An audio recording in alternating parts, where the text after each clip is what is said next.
Okay, so part three. I'm not sure if you're supposed to keep posting these in a row. I'm trying to do it in between working because I work remotely from home. But one of the questions that was asked in the comments quite a bit is if my husband is the biological father of the baby. And no, he is not. And he, I would have been very angry about that. We did live in another state. Nobody had actually heard from her, the biological mom, in over a year. And when you're in circumstances that she was in, that's kind of scary when you don't hear from somebody for like a year.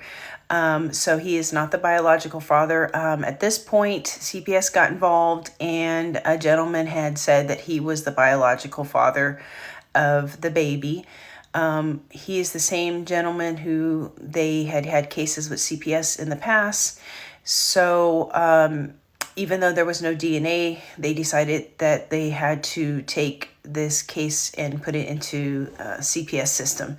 So I then temporarily move in with my husband's ex-wife's sister, which sounded really weird, but it is crazy how God works, because she needed me there because she was so devastated. And even though she was not happy with the way that her sister was living, that loss is so detrimental to people, especially when they're young. She was in her mid 30s when it happened.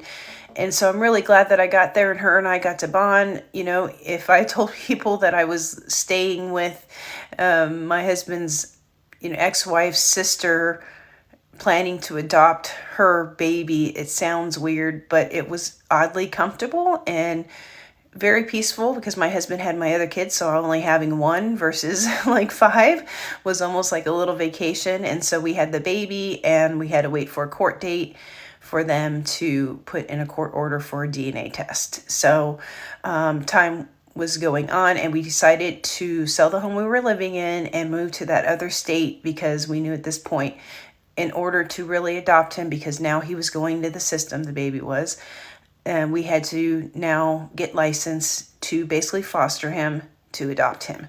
And that process is not for the faint of heart. You have to do classes, you have to do TB testing, you have so many home inspections. There was some times that I cried, and I had often thought to myself, like, if they had told us this process beforehand, would we have done it? But really, kind of, God didn't really want us to know that process, because we probably wouldn't have said, no, that's just too much. That's way too much. And I'm so thankful that we did. So now DNA test takes a little while, and we get it back, and he is the biological father. So we'll go to part 4.